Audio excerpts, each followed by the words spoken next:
This is a special episode because of Obi-Wan.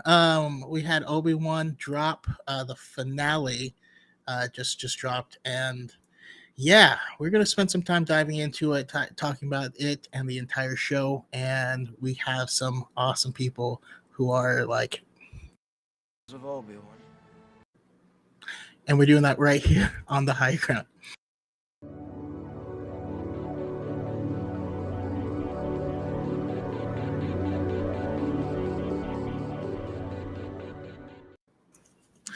All right. Hello and welcome, everybody. I am super excited. This is going to be a lot of fun. I'm going to start by having us all go around and introduce ourselves.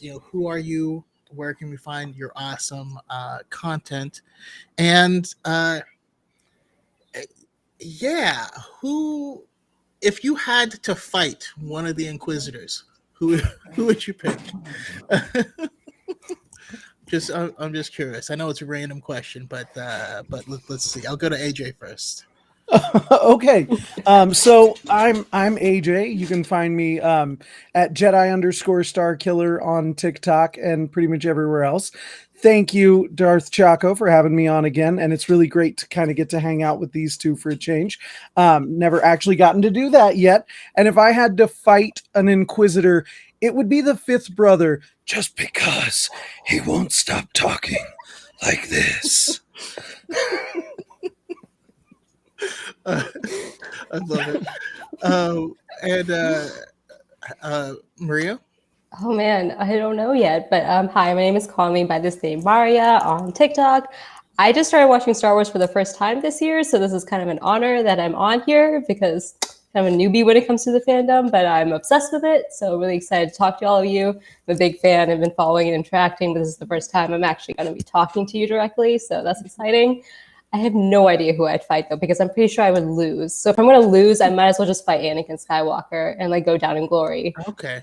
Go big or go home. Exactly. I appreciate that. That. And if you aren't already following her, please follow her. Like the Miss Marvel content is like speaking to me. I love it so much. Oh, thank you. I'm so happy you guys are enjoying it. And last but not least, we got Josh. Hi, everybody. Thanks for having me on, Chaco. I appreciate it. Hi, everybody. I'm Josh. Stage name, I guess you could say, Mesa Windu. You can call me Mace.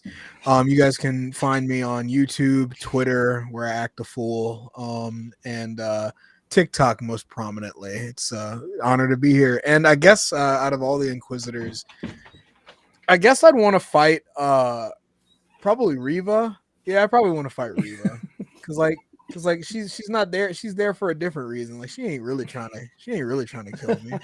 And we're both black, so we can give each other the look. And I could be like, hey Reva, come on, is this real? She'd be like, man, this Grand Inquisitor dude got me jacked up, bro. Like, I know, that's what I'm saying. So let's have a beer and discuss it. No, so I'd be able to talk my way out of that. Yeah, no, true story. Like you'll be walking down the street, see another black dude, and you nod.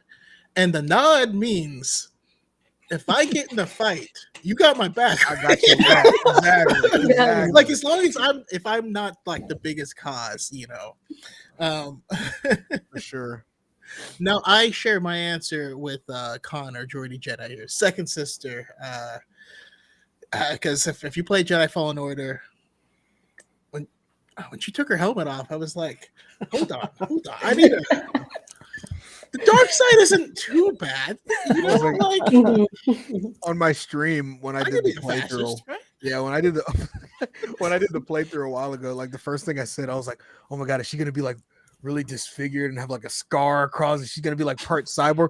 Oh, she's really pretty. I was taken aback. I was like, she sounded very attractive, but then I saw her and I was like, oh, she's really pretty. So yeah, it was an honor to get my ass beat by her about 80 times. She's really hard.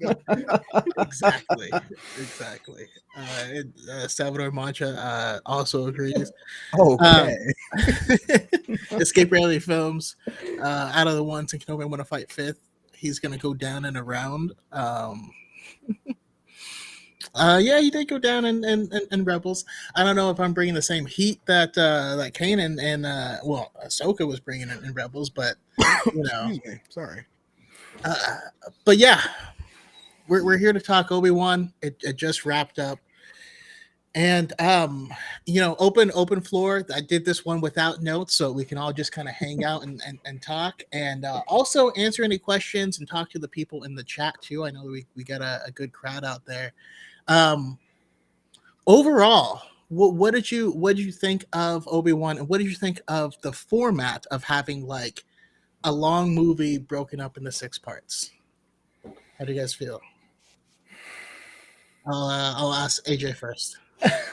I first off, I loved it. I absolutely did. I think we saw how I think it was really good to have it in 6 serialized parts. I think we probably would have saved a lot of headache having it all drop at once, only because we saw a lot of people who couldn't wait until the end. And like by the time we got to the end, like everything wrapped up with a beautiful bow, absolutely perfect. Like every nuance filled in, every little detail covered up. We just had to be patient and get there. Yeah.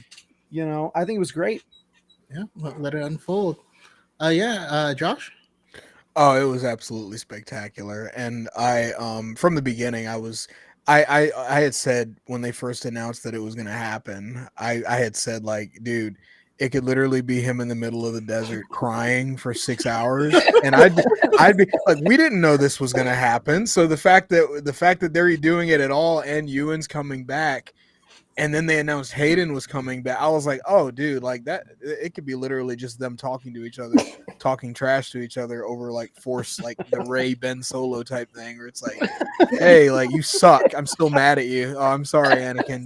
Screw you. Yeah, like, I'd be okay with that. So what we ended up getting was probably one of the greatest love letters across all forms of Star Wars media, with the possible exception of, I think, the first Padme book. I think that's one of my favorite canon novels. What was it? Queen's Shadow. Shadow. I Yep. love that book so much. I just reread those. Yeah, and Brotherhood was another good one. But like in terms of like a love letter, the essence of the character, the essence of what we understand to be like Luke and Leia, like everybody got their shine, and Ewan did a fantastic job. In the finale, I cried like twice at 4 a.m. getting ready for work. So yeah, it was definitely a 10 out of 10 for me. Awesome, I love it. So we got Space Boss here in the chat saying it was 9 out of 10. Um, let's see. DePaul said it was perfect. We got lots of love for the parallels between Kenobi and each episode of the saga, um, which was definitely awesome. And yeah, what do you think, Maria? I mean, literally everything they said was perfect. So I was watching the prequels whenever the Kenobi series was announced. And if you follow me or are aware of my page, you know that I'm a big prequels fan because I'm a big Anakin fan. And so I was ecstatic just from the beginning. And just like Josh said, like I could literally just even the press and the interviews was enough for me. Like just watching Ewan and Hayden talking about the series was just perfect in itself. So they could have done anything. I had no expectations for the show, and it was even better. I thought it was a great bridging because I had just watched Rogue One recently as well, and then I watched the sequels. So like the bridging from Revenge of the Sith to Rogue One, this just fits so perfectly. I also just love seeing a vulnerable Kenobi. Like it was just so beautiful seeing him broken and then build himself up. It was just like a more to the character. Reminded me a lot of Luke from the sequels. So there's a lot of parallels. There's a lot of like character arcs building and like falling at the same time. And at the same time, there's nostalgia, even though I didn't nostalgia for like January for me, but nostalgia probably for everyone else when the prequels came out. So I loved all of it. And the finale was literally perfect. I have no notes. Awesome, I love, and it's cool to get the perspective of someone that like binged through all this stuff recently as well. You know, some of us are like crusty and jaded because we've been holding on to this thing. Yeah, which is fair. I try to knock the rust off every now and then personally. We got Diet in the Force. Pep said, we tried to get you on Diet Watch Party, but you never responded. That's okay. Hey, look, man, I was on a work trip and I was tired. I will not take criticism for that. I won't accept it.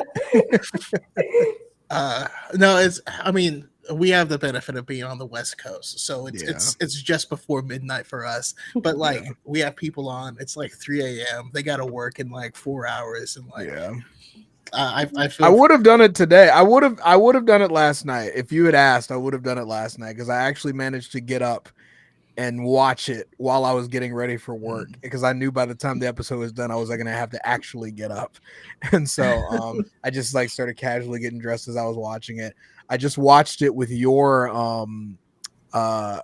watch party about an hour or so ago, and it enhanced it even more. I was like, oh my God, that's when I freaked out. That's when I freaked out. It was a lot of fun. Your watch party was lit. That was a lot of fun. It was a lot of fun. I did cry during it, and then my ISP once again decided to go through maintenance at exactly 12:30. Don't you hate it?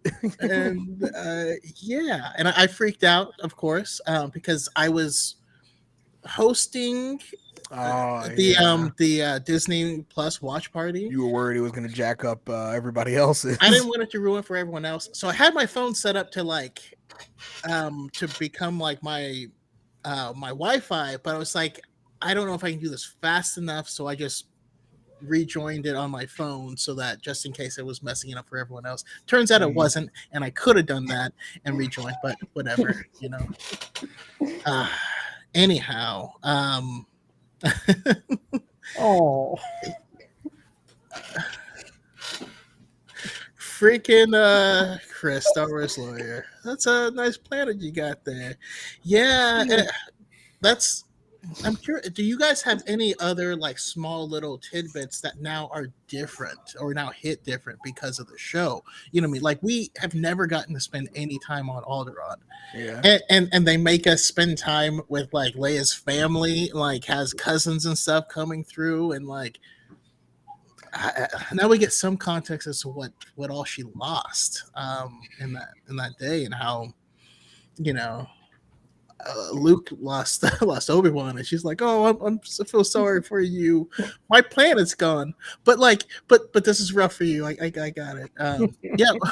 What do you guys think? Is anything? I have sorry, go ahead. Yeah, I have a lot more respect for Leia. I mean, always did from the original trilogy, but like watching her now and then realizing how much she lost, seeing her with her family, I just like the respect and like the backstory for that character just grew exponentially. And I'm really happy that they had Obi-Wan and Leia adventure story, because we have Luke and Obi-Wan for The New Hope, but like we needed Leia and Obi-Wan time. So yeah.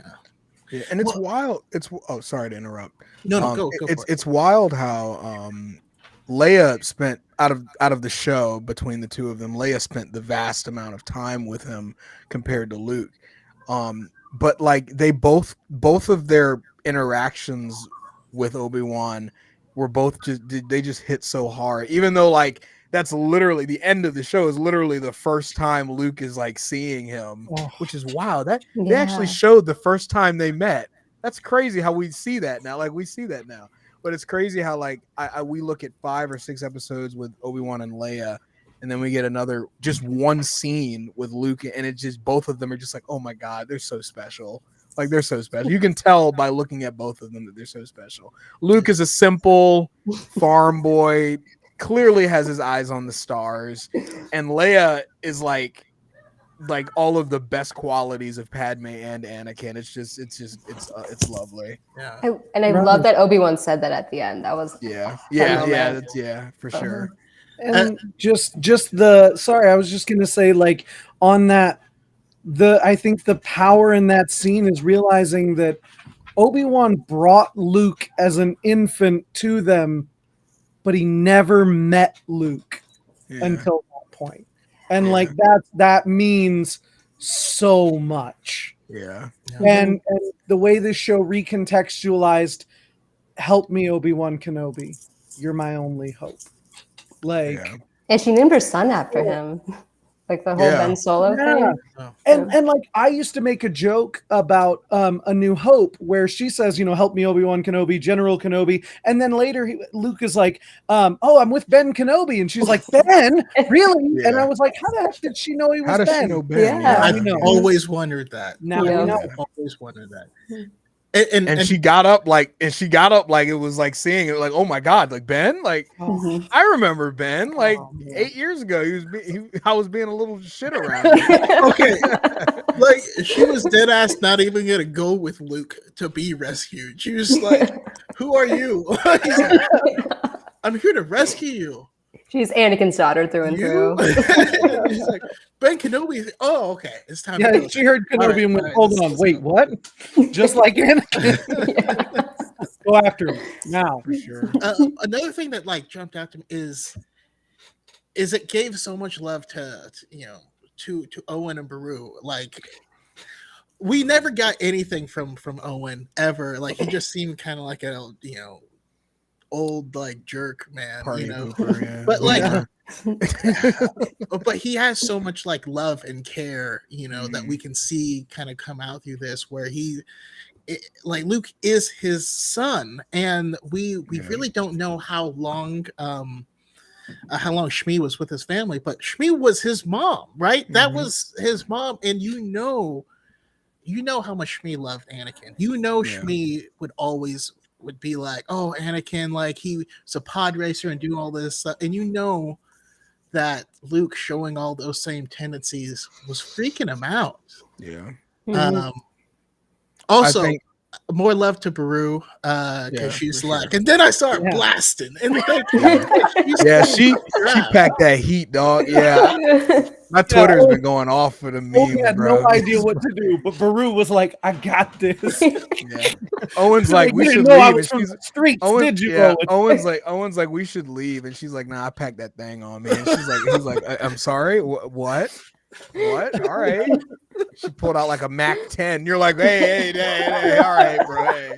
No, but I always thought, even as a younger person, I always thought Owen, and not necessarily Beru too, because Beru was always very sweet and loving, even in the original trilogy. But like I always thought Owen got a bad rap a lot of the times, because it's like, if you think about it, like he's a farmer, like and he wants what's best for his kid. He doesn't want his kid to get hurt. So like I completely understand him going like, because like I always took it as like every time he's like, it's only one more season, it's only one more season, it's only one more season.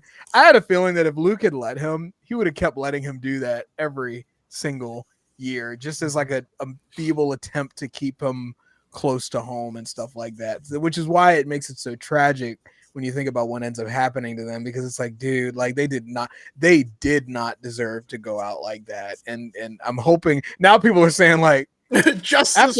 after watching them like show Reva the business, did they really die? Or it's like you sure them skeletons weren't stormtroopers that didn't realize that they booby trapped the house? I mean Beru's fighting like she's freaking Che Guevara and the revolutionaries, like she's pulling out like a Mac 10, and so there's a chance they might be running around in underground. I mean, I don't know. I mean, I'd be happy if they retcon that. I'd be all right with that. Oh my God. When we got Ben finally giving him the ship that we saw, and what the ship, why he got him the ship, that was also kind of touched on to make him long to leave. And that's just like, this is a hell of a lot more than just a ship. I do kind of wish we got this. Owen introduces Luke as a crazy wizard. Oh, that would have been perfect. Yeah. Come meet this crazy wizard. I guess Sorry, go ahead. I was gonna say, I think it's in his canon almost that he's a crazy wizard. Yeah. Yeah, I mean, yeah. We just saw him do this and lift like 80 rocks. Oh, so like, yeah, he's definitely crazy wizard. That was like one of his greatest demonstrations of his ability too. I was like, wow, like we see Obi-Wan do really awesome stuff, and he does it in the smoothest way possible. I think that was the first time that I was legitimately like, damn, Obi-Wan's strong as hell. like Obi-Wan's really, really good. Like, because like we always know of him as like, oh, he's like the master defense fighter. Like he knows how to do all the tricks and stuff like that. We've never seen him like outwardly be like, I'm gonna lift 80 rocks and I'm gonna chuck them at you at Mach 5. And it's like, damn, like, yeah, I'm gonna beat the hell out of Darth Vader. Okay, twice. Okay. Now, did you notice though in that fight, he was a lot more defensive at first, but he switched to Ataru form for that second half. There was a lot of spins, a lot of swings. He a lot of Oh yeah, Qui-Gon. those moves, like that. I think that may be like the best lightsaber moves we've seen in live action just ever. Like those behind the back hand swaps. Like Obi-Wan really brought it to that fight. And it It's didn't like feel unhinged Obi-Wan. and it didn't feel like it didn't feel like they were just doing it to be flashy. Because like a lot of as awesome as the prequels were, a lot of times you'll see the fights and you'll be like, you didn't have to do all that. like The random flips, you mean? Yeah, like why don't you just hit him? Like The he was open Obi-Wan. right there. He was open right there. Just stab him in his leg. Like, but it does call back to A New Hope when like he fights and he just does like a spin move. Yeah, he just out of nowhere. If I was there, I would like, no, but people also don't forget that like Ataru was like Obi-Wan's first form, like the first form he mastered. He learned it from Qui-Gon, he was a Form 4 master as well. So like Sorisu's probably his baby, but like if he needs to go back to the OG one, he's like, I'll come back and whip your ass. Like it's fine. Like I still pack that thing on me, bro. Like, oh man, yeah. We also had someone commented that Vader had some of the coldest lines in this, which is very very much true. And God, there was another one I wanted to to call out. Well, first of all, this comment: praise be unhinged space Jesus. absolutely. They both went full on Earthbender at a for certain real, point in yeah. time, and I was here for it. You know, Vader was doing the Toph thing where you could like feel boom. You're like, oh god, earth shattering. You meant like when you mentioned Vader's like lines. I think one it goes together. One is this is the coolest lighting I think I've ever seen in a Star Wars show in terms of the lightsabers. Like that practical lighting from the lightsabers really changes the way the scenes look.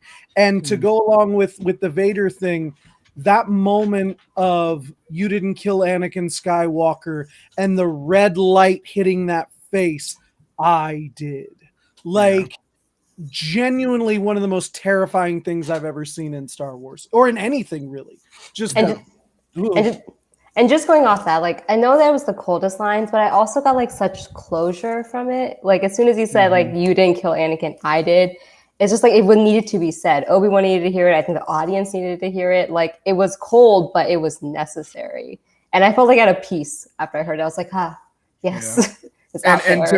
And to be clear, Anakin didn't say that to make Obi-Wan feel better. I think Anakin said that to be like, nah, bro, nah. He was bragging rights there. Anakin thought it was gonna be cold, but like Anakin is kind of a himbo, and like he didn't know. No way, I had no idea. Yeah, for sure. I don't think I've ever felt more terrified and also super sorry for Vader as much as I did. And like I was just like, damn man, like what happened to you? Like when the piece of his helmet just flew off, and like it's not like Rebels or even like Return of the Jedi where it's just like the labor, like it's like he sounds like a freaking zombie in this where he's just like and hearing his actual voice, it's just like you know what he used to be.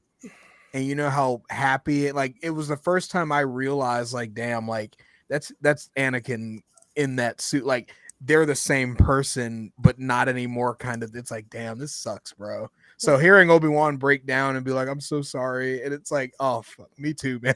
I'm just watching. And I'm like, me too, bro. I used to make so many memes about you roasting alive like a freaking well-done steak. It's like, damn, dude, this sucks. Actually, going back to something we said before, I now fully believe that it was probably like a legion of stormtroopers that finally took out Owen and Beru. Yeah. Like, I'm sure they For came in literal there reason. and they were just like taking him down, and they're like, "Can we just shoot this from space?" Orbital bombardment. Yeah. Listen. Just set it on fire. Yeah. Oh man. How did the battalion do? Sir, there is no more battalion. Dude, just shoot him from space. I'm tired of this shit. Why is there a Star Destroyer over Tatooine? Why are we allocating these many resources to 2 farmers? What is going on down there? Like, you ain't seeing these farmers. No, one of the things that's really cool though is in the Queen's Hope book, we get like this small little excerpt about Beru and about her, how much time she's devoted to helping to free all of the people who are enslaved on Tatooine and getting their chips and stuff removed. And you're like, and I love that we're finally getting more love to the women in Star Wars, because it just wasn't a thing, like I love how they accidentally did so, like, oh, we're gonna make Padme appear still pregnant to hide it, and you're like, that's just how it works though. Like, Yeah, she had a baby yesterday, man. Like, what do you, I don't know, there's a bunch of weird, but like, I never for one second thought that we were going to get Leia, like the Leia being the impetus of the story. I never for a single second thought that, and I love that we got it. for sure. And the person that played her was so cute. Like, I've never seen a child. Like, I know kids are small, but she was so tiny and next to Obi-Wan, and just like little shenanigans was so cute.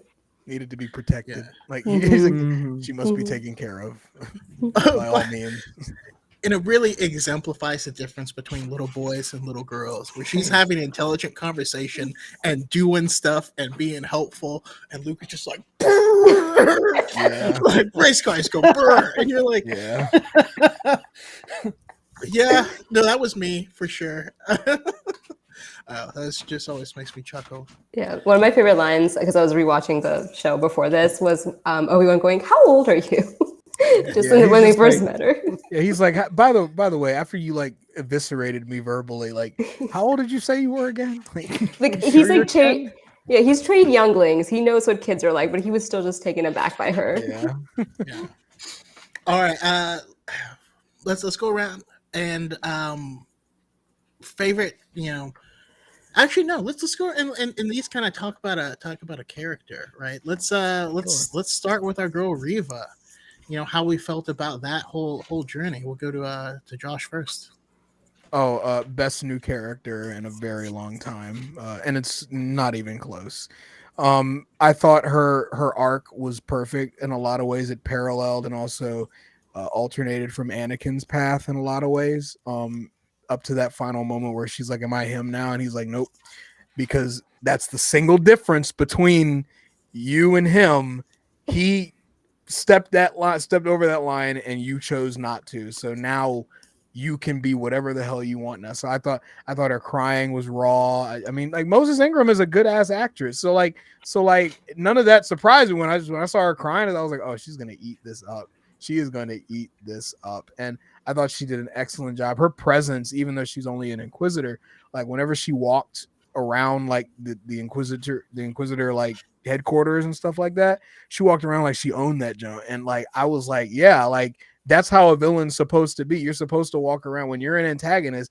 You're not supposed to walk around all slinky and I don't know if I'm supposed to be here. You're supposed to walk in like this should have been done yesterday. Why are you standing there? Find something to do. Like, very commanding. And I love how she just from the beginning just very angry, like just mad, but like it's clear that it's like a trauma that's getting her to be like that. And so like when they open that up and you go further into the show and you realize what's happened to her, you suddenly understand why all of that stuff is such a big part of her character as an antagonist. And then the moment people start to peel it back, like Obi-Wan, people like Obi-Wan start to be like, wait, I think I know why you're like this. You were there. You can start seeing the gears in her head turning and the cracks in her facade, and it was just such a great job. And I'm glad that she survived the show. Like it would have sucked because like Second Sister in Jedi Fallen Order, I was hoping the similar thing would happen to her, where it's like a moment where she doesn't go good, but she's like, I need to figure this out myself. I'm getting out of here. and we can just worry about seeing her later for some interesting perspective later. But then she died, so I was hoping that it wouldn't be another Trilla situation. But she was awesome. Yeah, that's good. Yeah. Oh, what do you think, Maria? I mean, everything he said was exactly right. I loved Moses Ingram as soon as I saw her on the screen. I thought her passion and just like raw, like from the beginning, the first scene, whenever she does that reckless act, that everyone was just like, oh, she's too like ambitious, she's too eager, and like there were all these like negative comments. I was like, really? I didn't see that. I thought she was like a perfect like juxtaposition to like how Anakin was whenever he started out, and like that raw passion of just like being so eager to like prove themselves and like have all this passion and so much like bent up feeling because of past trauma that needs to come out. I'm so happy that she survived the season, and the ending was beautiful and perfect. Like that's actually another time I cried, was like seeing her whenever she saw herself at Luke, that whole moment, just her talent was so there. I want to know if she comes up again later, because I know that there's so many other Star Wars specials, but I don't know if Reva's a character in other ones, but I want to keep seeing her. I really want her character to keep going. Yeah. I hope she comes back in something else soon, because like that character does not need it. That character needs to keep going somehow. Yeah, I mean, my thing is I've always needed some type of like Ronin story in Star Wars of a Force user who's just seeking atonement, trying to find themselves, and doing a little good, a little bad, and that's a good comparison too. That's a really good comparison. Yeah, and like I thought the same thing about, like, that's what I wanted for Ben Solo after the Rise of Skywalker, was that sort of thing. And I'm like, you know what? Give it to Reva, because Moses Ingram devoured this show. Like, I signed up for Ewan and Hayden, but she was far and away the most fascinating part of this show and the best actress in it. And like, I think even going back to rewatch those first couple of episodes, you can kind of see that it's an act. It's forced. That's why she's so impatient. She doesn't listen. She's too this, she's too that. Yeah, because it's not who she is. She's forcing herself to be like that to be successful in that role. And like that nuance, a great performance gives you something to go back and rediscover later. And that's what this show had. Like, I think the test of time will show that she is the best part of this show. Yeah. And it's funny too, because like people were like, it's weird how it didn't take much for Obi-Wan to convince Reva to like, but I was like, no, that's what she's been trying to do this entire time. Like, no, this is her the reason why she's walking around looking for you is so that she can provide an opportunity to go after Vader, because she knows that Vader is the person like that she's working for right now. She's looking for an opportunity to do that. So like, it's not that Obi-Wan was a master, not necessarily only just a master at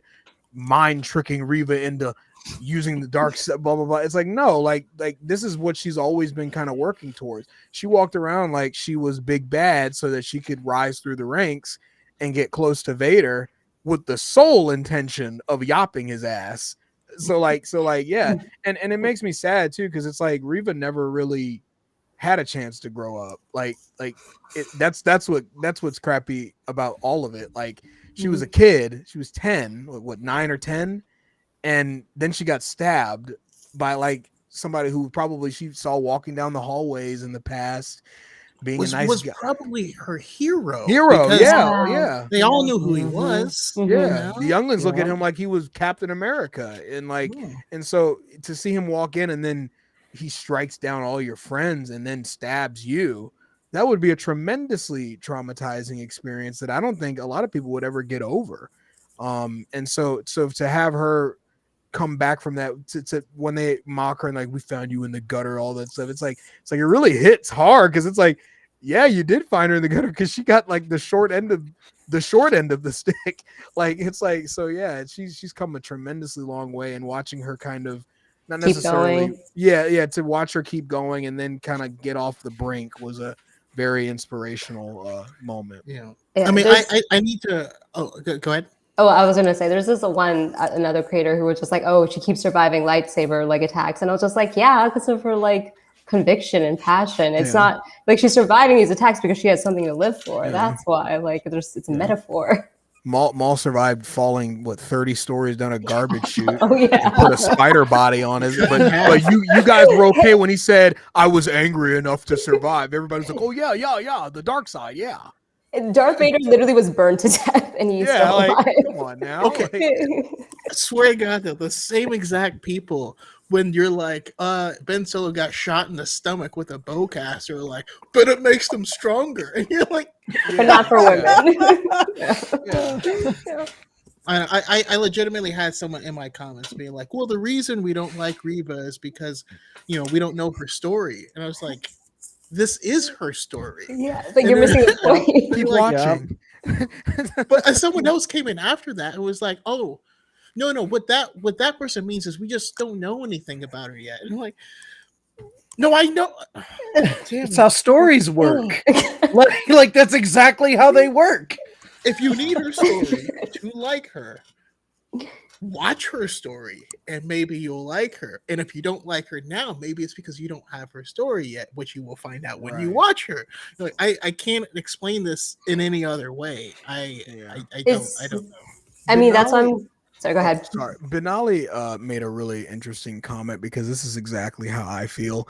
I get that, like, and I'm not trying to be like a vibe killer regarding the memes and stuff. I get that, like, the youngling thing is like funny to an extent, but sometimes you just go like, bro, these are kids getting killed. Like this isn't that, you know what I'm saying? Like, I know we all deal with like traumatizing stuff in different ways and stuff like that. Some people use humor to kind of get the message apart. Some people don't. But like the longer I look at like different perspectives and stuff, and then I see like haha, I'm like, ugh, that's a really scary, that's really disturbing. Yeah. So yeah, I kind of agree.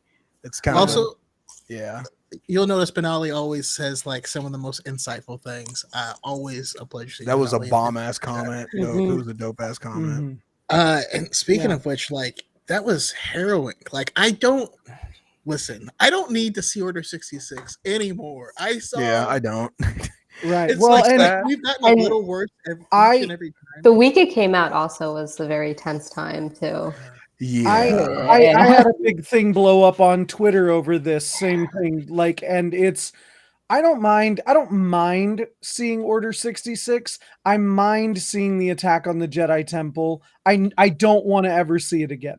Yeah. Like this was enough because, like you said, and like Benali said, there is something about children in a place where they're supposed to be safe, looking to someone that should be protecting them. Yeah.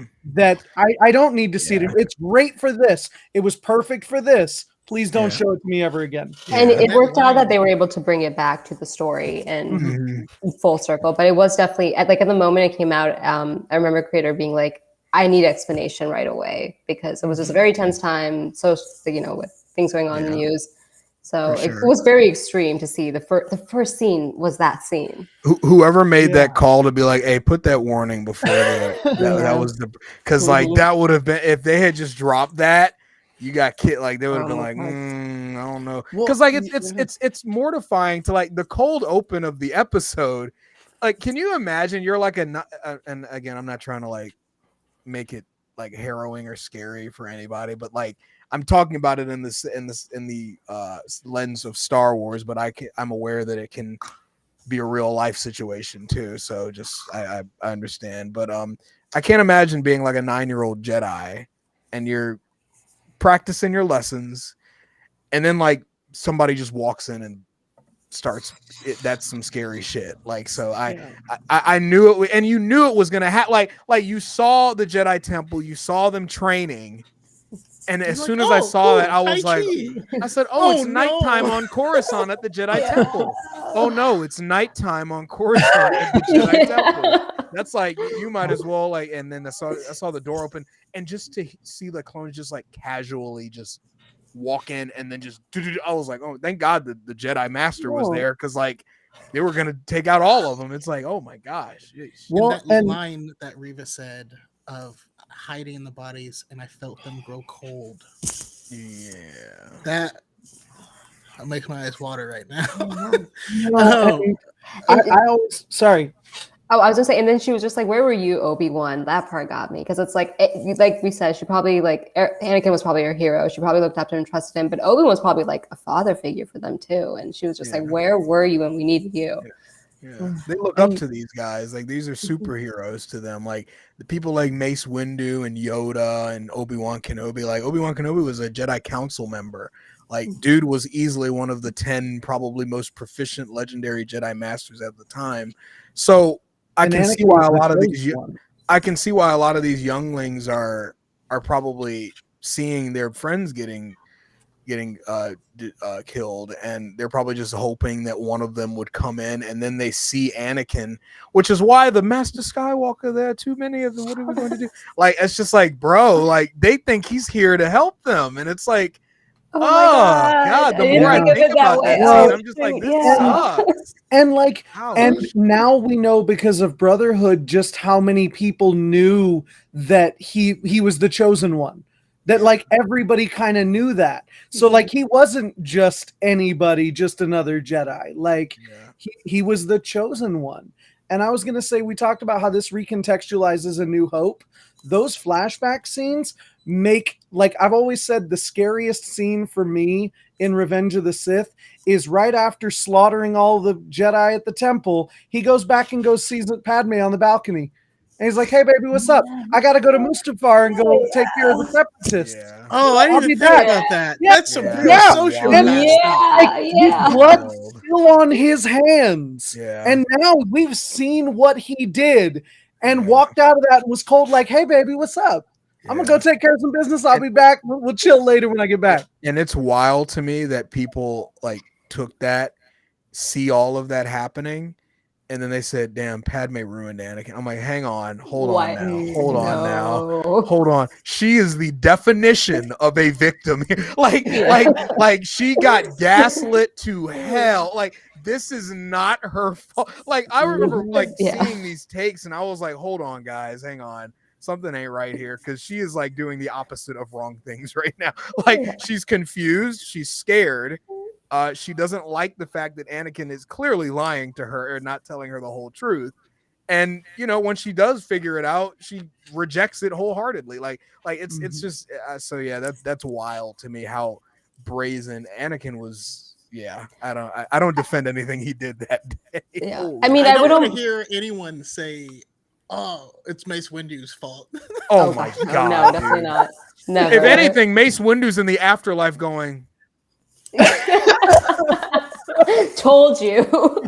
He literally said 30 minutes before he fell to the dark side was, "It's very dangerous putting him together.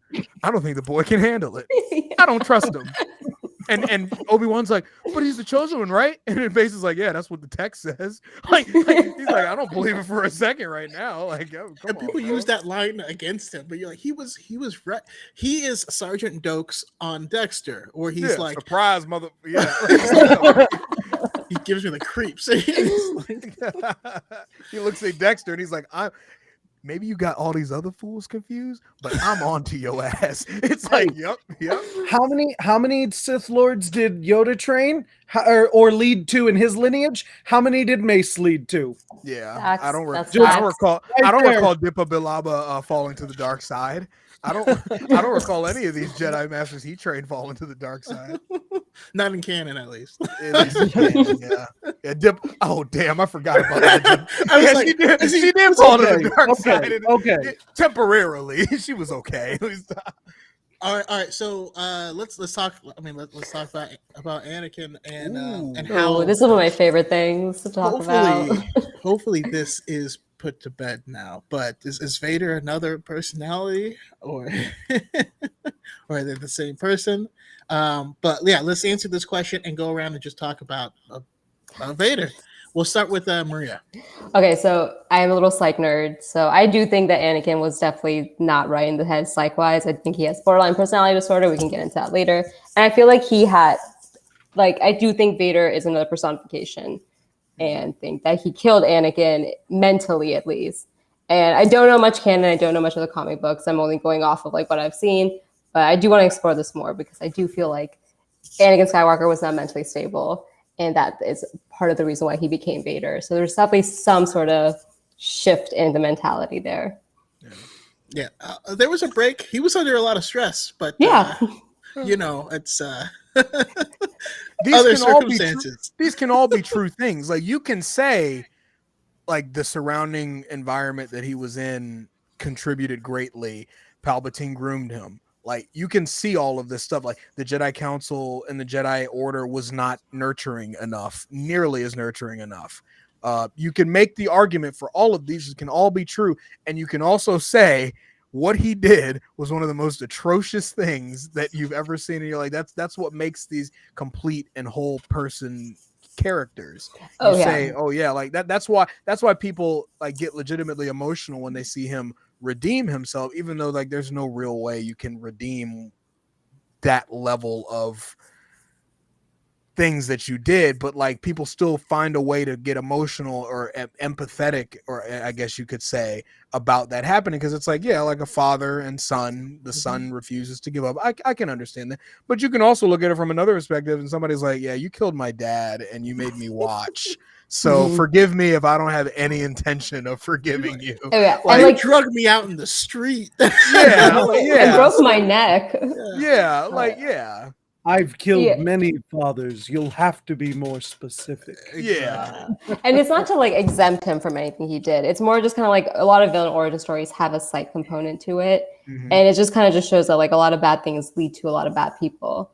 And Anakin went from one master to another because he grew up a slave and then he was a slave to the Jedi. So I think like borderline personality disorder comes from the fact that you don't have stable relationships. And then like I'm pretty sure the Sith Lords definitely use that against him. So they literally just, it's kind of like, don't mean to compare to the MCU, but it's very similar to like Mark Spector, like coming from a broken like mentality, and Khonshu just like preyed on him. It's very similar. Like I saw a lot of parallels with that. So not to say like, oh, he's exempt from what he said. It's just like, oh yeah, there's definitely like a personality issue going on there. So there could be two different personalities within the character himself. It makes me sad too, because like I always think about like the last time that Anakin spoke to Obi-Wan before Obi-Wan leaves for Utapau, and he's talking to him, and he's like, Anakin's like getting vulnerable to him for like probably the last time, and the last time they ever have a normal conversation, and he's like, dude, I don't feel like I'm the guy. Like, I feel like I'm in so much doubt. I have all these wonders, like, am I truly the chosen one? Am I doing the right thing? And Obi-Wan, like, for at least that moment, was like, dude, I'm so proud of you. And you could see that legitimately seemed to help him. And if enough people, and again, I'm not placing all of the blame on everybody around him, I'm not doing that, but I feel like if enough people said, hey, we believe in you, like, you're a good dude, I think it would have been harder for Palpatine to be like, yeah, and then what's going to happen now is you're going to be on the Jedi Council, and they're going to say no. And that's what makes it so much. The other side of that, though, is Palpatine says whatever he needs to say. Right, he's going to spin it. So, like, so you can like, well, if they treated him like this, then that might have. Palpatine would have said something different than what he said, though. Like, because he's a master manipulator as well. He cultivated a relationship with him for that specific reason, so that he doesn't need to start from the ground floor to gain his trust. Like, he almost, to the point, Palpatine can honestly say anything, and Anakin would automatically like just assume he's telling the truth. So like he'd be like, yeah, Anakin, like, this stuff is really troublesome over here, and then like the Clone Wars would always give it that shady ass like side eye that nobody else sees but the audience, and you're like, he's doing it, he admitted with the meme, oh my god, he admitted, like, yeah, like, so I completely understand like the relationship he's been able to like grow with Anakin, and it's really, really creepy. So it's just like, oh gosh, dude. What are your thoughts, AJ? Oh, I was going to say, I love that we're having this little conversation, because I'm very vocal about falling on the opposite side of this, where I believe that it was entirely intentional. And while I do believe that he might have had something like borderline personality disorder, I don't think there's a hard split as much as Anakin wants there to be, needs there to be, to accept what he's done and what he's become. Like he needs Vader to be a different person. He needs Anakin to be dead because like look at the way he talks in like these books that we've been getting, like Queen's Hope and Brotherhood, where we're getting these expansions of his character free of the he's going to be Darth Vader in a couple of months kind of thing. Like these interpretations of this character who like wanted to live up to the legacy that Qui-Gon had for him, and that like had these dreams and these hopes and these wants and could have been a good father. And that person cannot be Darth Vader. He can't be. Like they can't be the same person. So he needs to believe that he killed Anakin Skywalker, because otherwise, what is he doing? And I kind of agree with that, because I don't think it was him like having a split, maybe not split personality, but I think that's how he reasoned it for himself too. So he thinks he's a different person, but that's his own mind trying to like protect himself, which is something that... And look at it in all three of the fights. Vader dog walks anybody in a fight except Ahsoka, Obi-Wan, and Luke. Why can't he beat those three? Because and why does Anakin he recreate the same fights too? Yeah, because Anakin can't kill him. Like he had Obi-Wan dead to rights. You want to tell me that Darth Vader couldn't tell that Obi-Wan was still alive under those rocks? You want to tell me he was like, oh, cool, he's dead? No, he knew it, and he walked away anyway. Because at the end of the day, Anakin can't kill him. He can't bring himself to do it. Just like he lets Luke, drop himself off the edge at Bespin. He could have caught him with the Force. He doesn't, because he can't do it. Ahsoka got away. Can't do it. And I along with that, like if we go back to Attack of the Clones, Anakin, all of the things that personify Vader we see in Anakin. Yeah. This is before the Clone Wars happen. This is before Padme happens. Like this is inside of him already. And like when you squeeze an orange, what comes out? Orange juice, right? Is it because you squeeze it? No, it's because that's what's in it. Under the pressure, what came out? Vader. Yeah. And when we see the flashback of them fighting, and he's just like hammering him, I swear it felt like some American Psycho stuff. Like there's bits of it where you're like, bro, we're sparring, man. Like you're at an 11. I'm going to take that to like an 8. Yeah. And that's why like I bring up the personality thing. It's just because it's just a beautiful like combination of all these factors, like how he grew up, the fact that he was a slave, the fact that he was in the Jedi and they did push him away. Then he found love, and that was also frowned upon. It's just like the combination of all these things made him to be this personality that could have been manipulated, that ended up splitting, that ended up being this terrible villain. It's like, if one thing could have been different, maybe he would have been different, but we will never know. And this is this tragic story of Anakin Skywalker, the one that was chosen. He also had like an older brother trying to be a father figure in Obi-Wan. Like when he probably needed an actual father figure like Qui-Gon. It's I literally like, I think it's meant to be conveyed that if Qui-Gon hadn't died, it would have been a very, very different situation.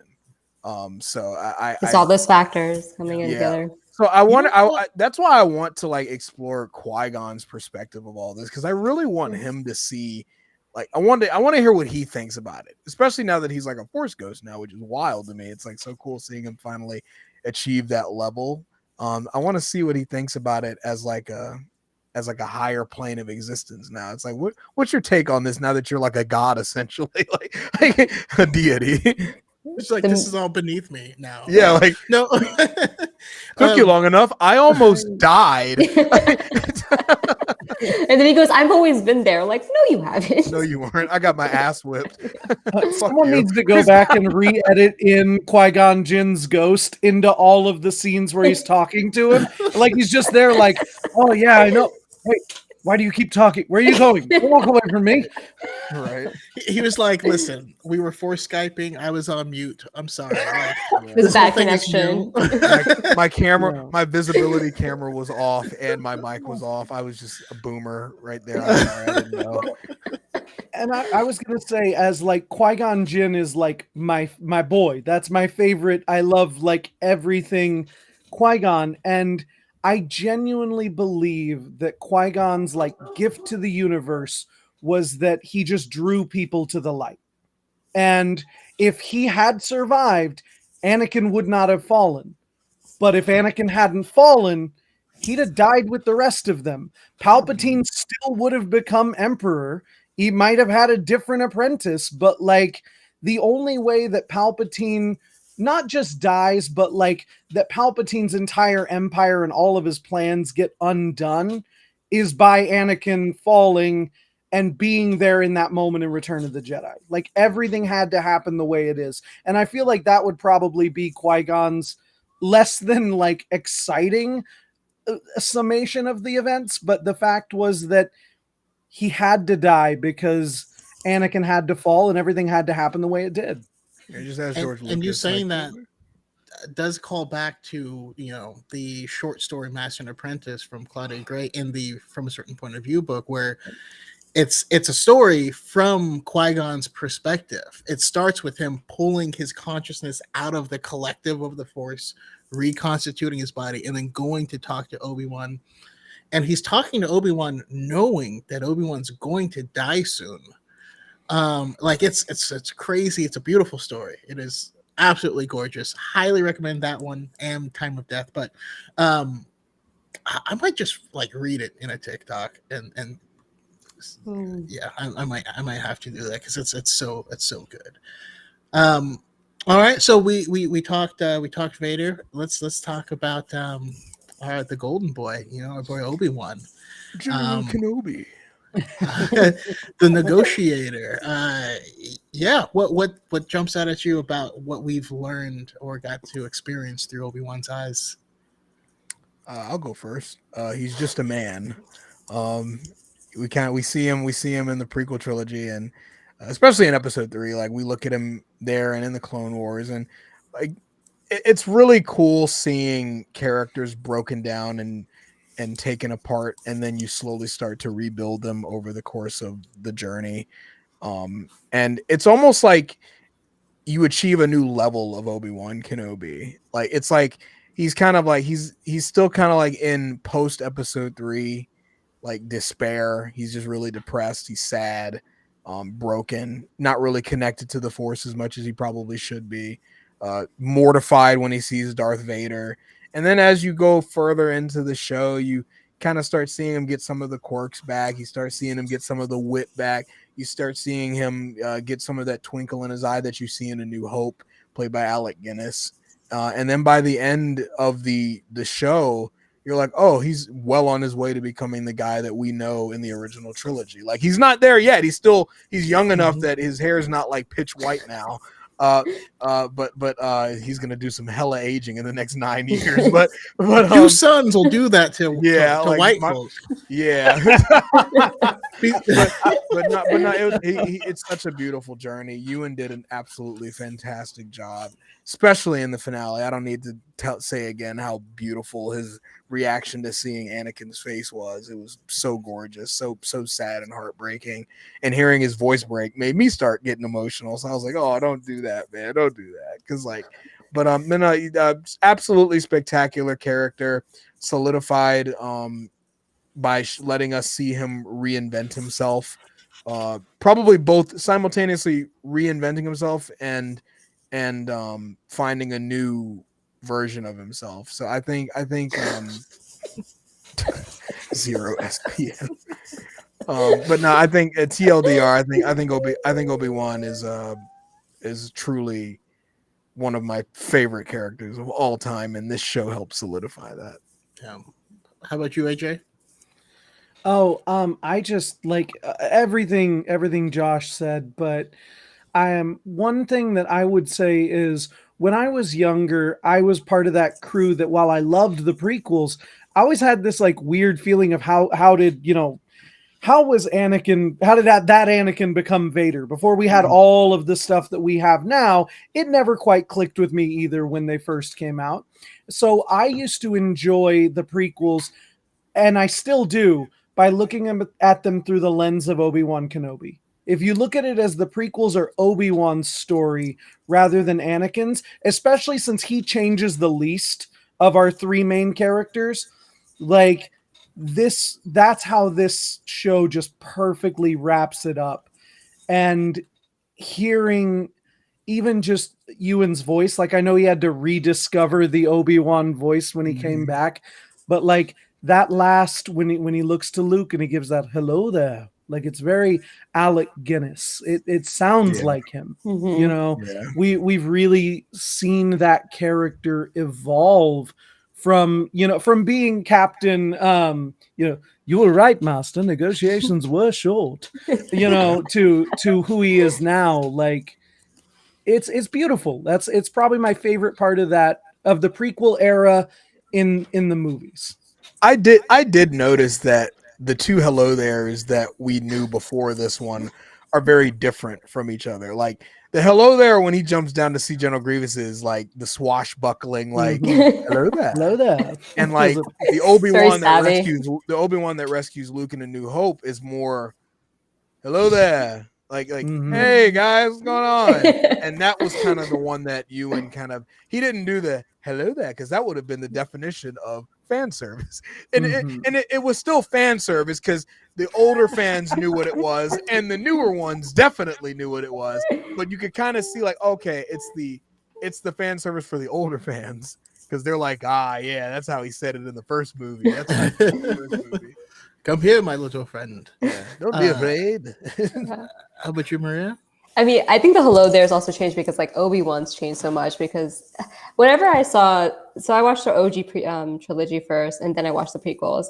And from those movies, I just knew that Obi-Wan was a big deal, but I was just like, Obi-Wan's on his side adventures. He's just like battling General Grievous on his own where Anakin is like, you know, completely destroying the Empire. I really didn't get the appeal until I watched Clone Wars. And I was like, okay, this series made me like obsessed with Obi-Wan. Like I just see all this depth, all this like characterization, all the stuff that I've heard about him. I saw it come out, and Ewan just sells it. I've always been a huge fan of the actor, but yeah.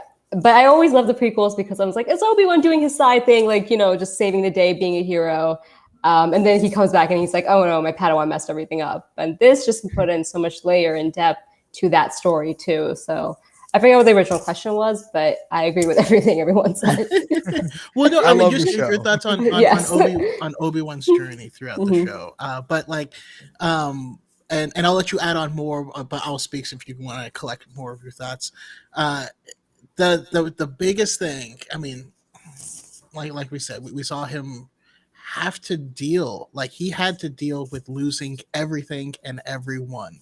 He has no allies left, no Jedi to rely on, and he's just there with his thoughts in a cave. Like that's rough, man. Like sometimes, you know, I love silence, but sometimes you don't want to be alone with your thoughts. You know. True.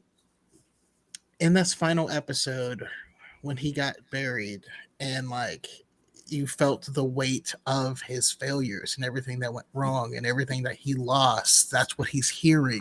It's basically that voice in your head saying, give up, it's your time, like you're done.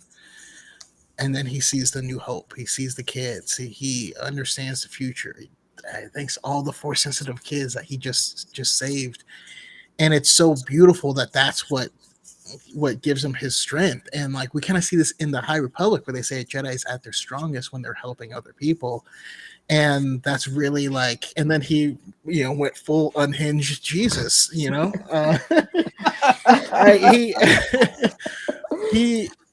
I thought he was I honestly, I'm a Naruto fan, and I thought he was gonna be like sand burial. Like, all right, that's literally what I thought was gonna happen. But shoo.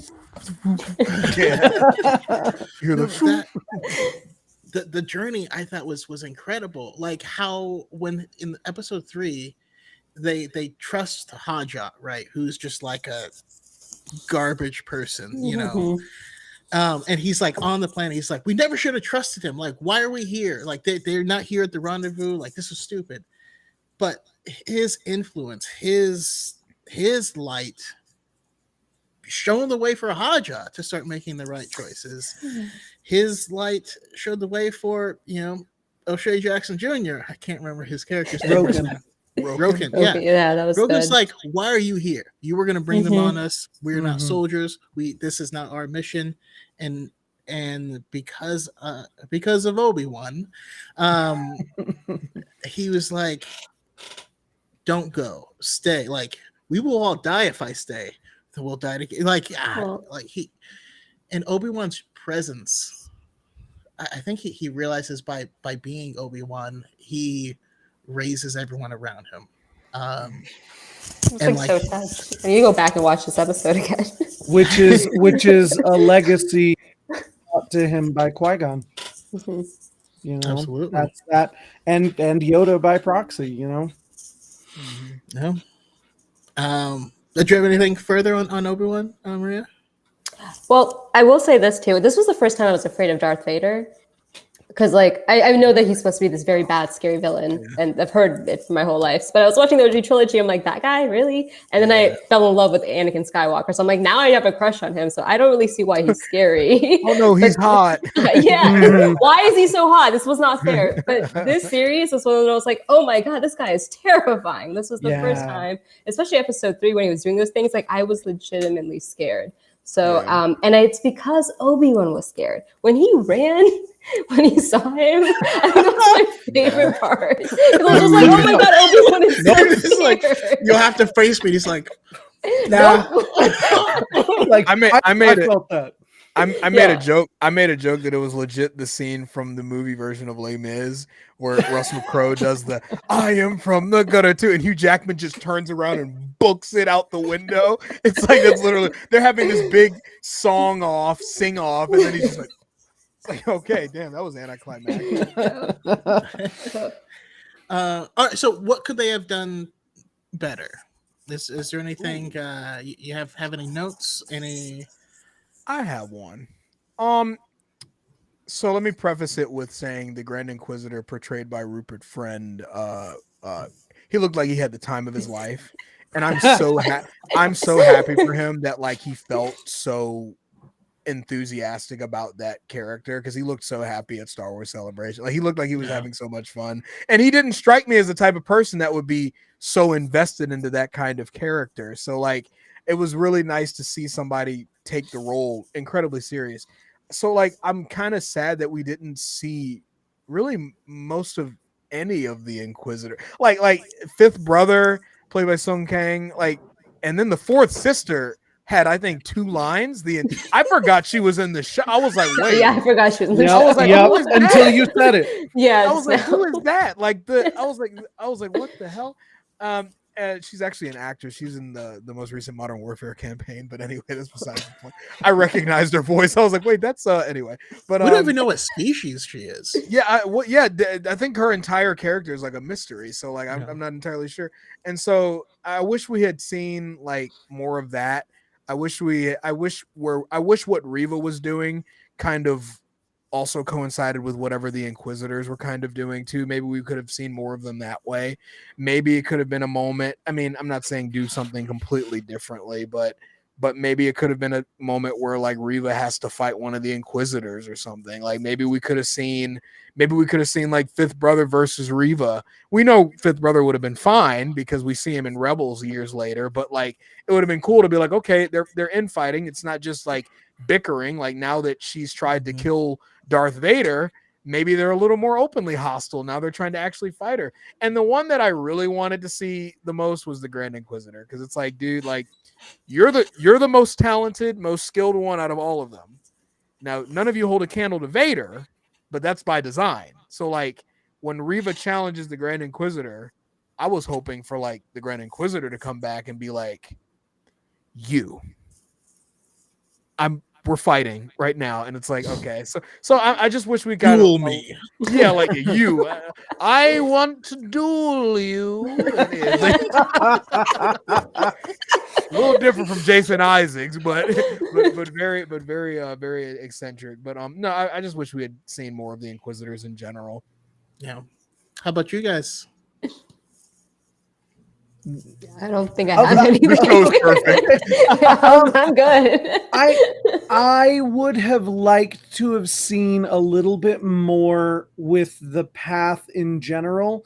Like, I think my biggest flaw with episode 4 was that, like, someone brought up Wade, and I'm like, Wade and Tala in general, like, poor both of them, because with a show stacked with people I know survive, it's like, oh no, like, I liked Tala, I hoped she would live, but I'm really not surprised that they went, we need some emotional depth, let's kill somebody, had to be her.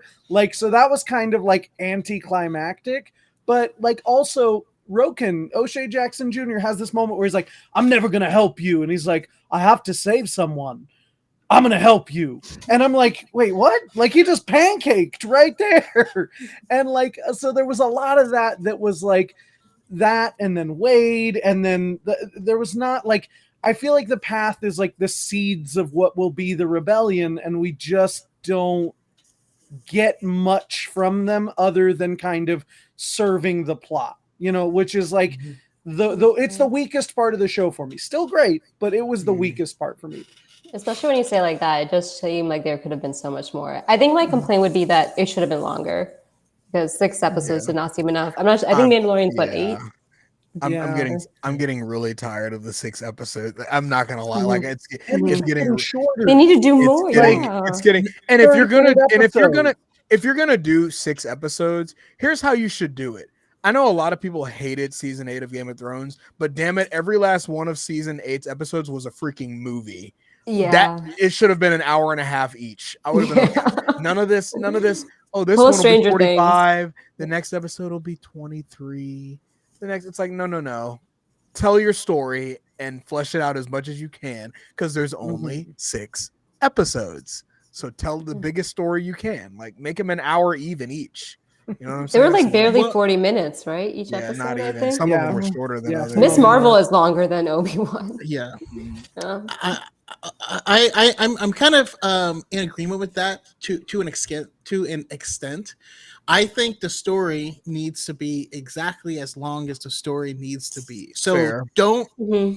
don't say all of our shows are going to be 6 episodes, because I damn sure know that not every show should be 6 episodes, right? Maybe Obi-Wan's 8, maybe that one's 7, maybe this one's 9. Book of Boba Fett was like 4 because Mando had 2 of them. I'm still a little salty about that.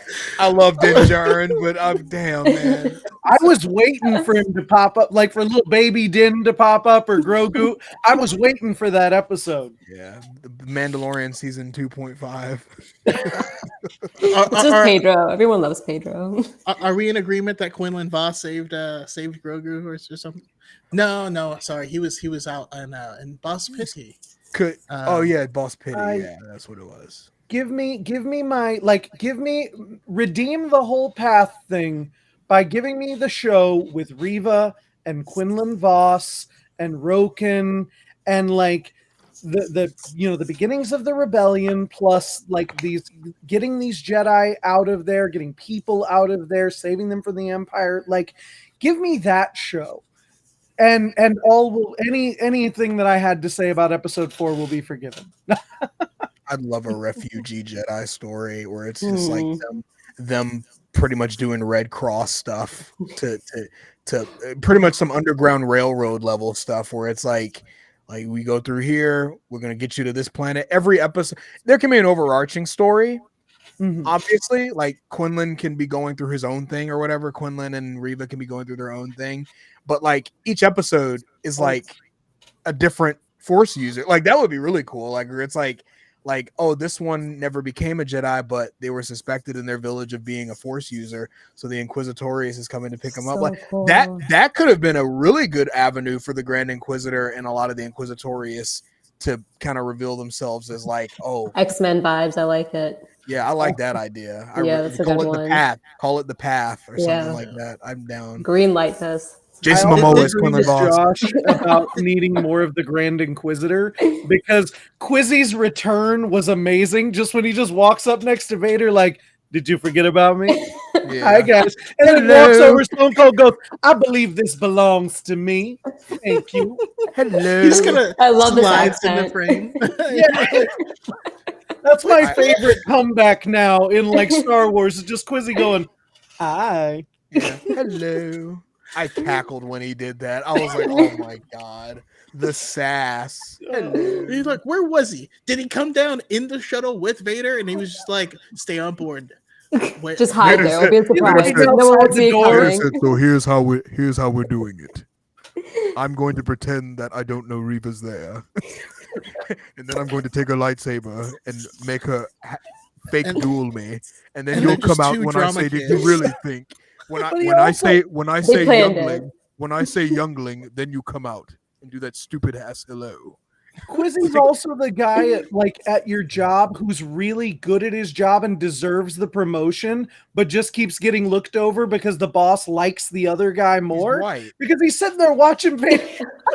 He's He's Dwight. watching Yeah. Vader and he's like, dude, we could stop them like right now. And Vader's like, no, we're going this way. And you're just like, but he's right.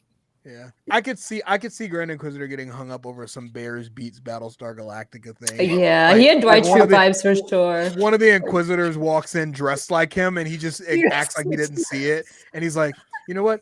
Imitation is the highest form of flattery, so I thank you for that. And like he starts The drawing the assistant to the tattoos on Dark his head. He's like, identity theft is not a joke. Millions of people suffer every year. I legitimately, though, that's what I was going to say, is that what I want is a workplace comedy with just the Inquisitors. Oh no, It's- unironically. Yes, It's the yes. Inquisitors, and then like, Apprentice to the regional manager thing. That yes. Yeah. Vader shows up every like end of the season to be like, what the hell are y'all doing? And then he just leaves again. He's like, no, go away. Leave me alone. Yeah. I love Okay. that. it's like the show Better Off Ted, but in Star Wars with the Inquisitors, and then like you go downstairs into like R&D, and that's where we get Donald Faison and we get JD and Turk back together as Tag and Bink, like I'm the down. personal stormtrooper guards that work there all the time, just messing stuff up. That's what we need. I absolutely need that. It's giving that Adam Driver was on SNL when he did like Undercover Boss. Yeah. Oh my God. It Yeah, would be that vibes. I'm like 90% sure that Matt is Kylo Ren. Now I need to see an undercover boss with either Vader or Palpatine, where like Yes. they can't hide it. Like Palpatine just wearing like a T-shirt. I love the Empire. He's like- Hello, fellow kids. Bro, is that the Emperor? Nope, Just it's, immediately. Bro, that's Jason. the Emperor.